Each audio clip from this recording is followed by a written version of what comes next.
नहमदुहु व नसल्ली अला रसूलिहिल करीम अम्मा बाद। अस्सलामु अलैकुम व रहमतुल्लाहि व बरकातुहू।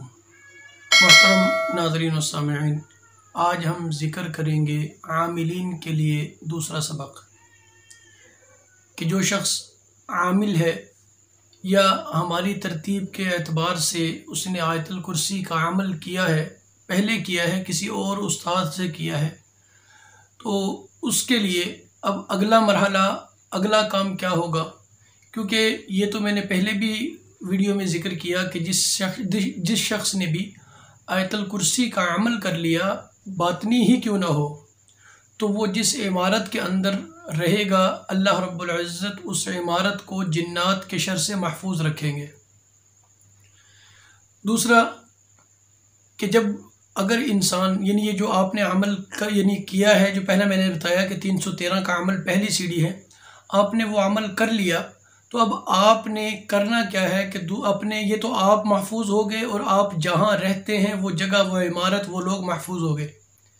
लेकिन ये हिफाजत जब तक आप उस इमारत के अंदर मौजूद हैं और उसमें कम से कम जो है 11 दिन, ज़्यादा से ज़्यादा 41 दिन, अगर आप उस घर से बाहर रहते हैं तो वो आपका जो असर है वो वहाँ से ख़त्म हो जाता है। जिन्नात बआसानी वहाँ हमला कर सकते हैं। इसलिए दूसरा काम ये करना है, अमल करने के बाद दूसरा काम ये करना है, क्योंकि इंसान है, हर खुशी गमी के अंदर कहीं मजबूरी भी है, कारोबार है, मुलाजमत है, घर से बाहर रहना भी पड़ता है। तो इसलिए ऐसा हमने अब अगला मरहला ये होगा कि आपने ऐसा काम करना है कि जिससे आपके बाद यानी आप घर में ना हो तब भी आपका घर महफूज रहे, या फिर दूसरी सूरत कि आप दुनिया में ही ना हो तब भी आपका घर महफूज रहे जिन्नात के शर से। आज उसकी तरतीब मैं ज़िक्र करूँगा, तो वो तरतीब इंतहाई आसान है, लेकिन मैं फिर कहता हूँ कि ये सिर्फ वही करें कि जिन्होंने आयतुल कुर्सी का अमल किया हो, चाहे कितनी कम से कम तादाद 313, अगर इससे ज़्यादा किसी ने किया है तो तब भी वो इस अमल को पहले करे अपने अहल आयाल के दिफा के लिए, उनको महफूज रखने के लिए। इस अमल जो आज मैं तरीका बताऊंगा, इस तरीके से वो काम लाजमी करे, ताकि अगर आपको घर से बाहर भी रहना पड़े तो आपका घर हर हाल में महफूज रहे। तो आपने करना क्या है, सबसे पहले आप जैसे ही बिलफर्द अमल से फारिग हों या आप पहले के आमिल हो, आयतुल कुर्सी का अमल आपने कोई किया हो, तो आपने अब करना यह है कि अपने घर की हिफाजत के लिए, अगर आप घर से बाहर रहते हैं तो कम से कम 7 दिन आप अपने घर में वापस लौटेंगे। यानी 7 दिन आप अपने घर में रहें, वहाँ अपनी तिलावत करें। यानी जो आपने वजीफ़ा आयतुल कुर्सी के अमल के बाद एक तयन करना है, ये जहन में रखें। कोई भी आप अमल करेंगे यानी चिल्ला करेंगे, उसके बाद जैसे बिलफर्द आपने 313 आयतुल कुर्सी का अमल कर लिया, चिल्ला पूरा किया, अब उसके बाद आप पर ये चीज़ लाजिम है, क्योंकि मैं पहले वीडियो में ज़िक्र कर चुका था, इसलिए मैंने दोहराया नहीं था। तो बहरहाल इस वीडियो में बताना ज़रूरी है कि जब आप अमल कर चुके होंगे, उसके बाद आपके लिए लाजिम है कि आप कोई तादाद अपनी मर्ज़ी से, आसानी से जो आप पढ़ सकते हैं उससे मुतय्यन करें। फिर हर रोज़ उस तादाद में आयतुल कुर्सी आपने पढ़नी है। ये जो भी आपका अमल हो, आपने उसको एक मुतय्यन तादाद के अंदर आपने लाजमी पढ़ना है। उसमें वक़्त की कोई कैद नहीं है, कोई टाइम की तयन की ज़रूरत नहीं है। आप वक़्त मुतय्यन ना करें, लेकिन तादाद आपकी मुतय्यन हो। बिलफर्द 313 का आपने अमल किया, अब आप हर रोज़ 41 मरतबा आयतुल कुर्सी लाजमी पढ़ें, किसी भी वक़्त पढ़ें।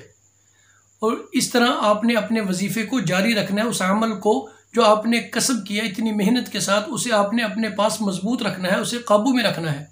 तो आप अपने वजीफ़े को लाजमी पढ़ेंगे। तो आपने 7 दिन कम से कम अपने घर में रहना है, और वजीफ़ा जो आप कर रहे हैं, जो आपका अमल है, उस वजीफ़े को आपने अपने घर में बैठकर कहीं भी, किसी भी कोने में बैठ जाएं, किसी कमरे में, जहां भी आपकी जगह हो वहां बैठकर आप उस अमल को 7 दिन तक अपने घर में पढ़ेंगे। उसके बाद आपने करना यह है कि आपने मिट्टी के 4 प्याले लेने हैं। मिट्टी के 4 प्याले लेने हैं। 4 प्याले, वो प्याले भी ऐसे हों जिनको रंग ना किया गया हो, सिर्फ पकाए गए हों, लेकिन उसको रंग ना दिया गया हो, रंग ना किया गया हो उन पे। ऐसे मिट्टी के प्याले लेने हैं। उनमें आपने हर एक में, उनके अंदर 1 मरतबा आयतुल कुर्सी लिखनी है काली स्याही से। वो किसी तरह भी आप लिख सकते हैं। कि पॉइंटर से लिखें, पेन से लिखें या कलम से लिखें, वो जैसे आपके लिए आसानी हो। काली स्याही से हर प्याले में आपने एक मरतबा आयतल कुर्सी लिखनी है। उसके बाद आपने उन चारों प्यालों को अपने घर के चारों कोनों में दफन कर दें। अगर किसी के घर के 5 कोने हैं तो वो 5 प्याले ले। इसी तरह अगर यानी मेन जो दीवार है, मेन दीवार के जो यानी बाहर वाली होती है, उस 4 दीवारी के 5 कोने हों, 4 कोने हों, 3 कोने हों या 6 कोने, जितने भी कोने बनते हैं, आपने उतने प्याले लेकर उन पर आयतल कुर्सी लिखनी है। लिखने के बाद आपने उनको अपने हर कोने के अंदर, घर के हर कोने में 4 दीवारी जो बाहर वाली है उसके हर कोने में आपने अंदर की तरफ दफन कर देना है। यानी अपने घर के अंदर उसे चारों कोनों में या 5 कोनों में उसे दफन कर दें, उसके ऊपर मिट्टी डाल दें। अब आप बेशक 1 साल घर से दूर रहें, 1 महीना घर से दूर रहे या 10 साल दूर रहे या सारी ज़िंदगी यानी इंसान पर मौत वाक़या हो जाए, हमेशा के लिए दुनिया से चला जाए, लेकिन आपका यह अमल जब तक वहाँ से प्याले निकाले नहीं जाएंगे, वो इमारत इंशाअल्लाहुल अज़ीज़ आपके अमल की बरकत से, जो आपने अमल किया, अमल करके जिनके साथ आपने मानूसियत इख्तियार की, आप वो हमेशा के लिए ताज़ ज़िंदगी जो है, जब तक आपके अहलो अयाल की ज़िंदगी होगी, इनकी तो ज़िंदगी बहुत लंबी है, जब तक आपके अहलो अयाल में से कोई भी ज़िंदा होगा और उस घर में होगा, अल्लाह रब्बुल इज़्ज़त उनकी हिफाजत फरमाएंगे, उनकी मौजूदगी में उस इमारत की भी हिफाजत फरमाएंगे। इसलिए हर आमिल आयतल कुर्सी वाला, हर आमिल पहले अपना दिफा तो है ही, लेकिन अपने घर वालों का दिफा लाजमी करे। उसके बाद आप जिसका भी इलाज करें, जो मर्जी यानी जितने मर्जी ख़तरनाक जिन्नात से टक्कर ले, इंशाअल्लाहुल अज़ीज़ जिन्नात में से कोई भी आपके घर की 4 दीवारी में दाखिल नहीं होगा। इंशाअल्लाह अल्लाह रब्बुल इज़्ज़त उस घर को महफूज रखेंगे। अस्सलामु अलैकुम व रहमतुल्लाहि व बरकातुहू।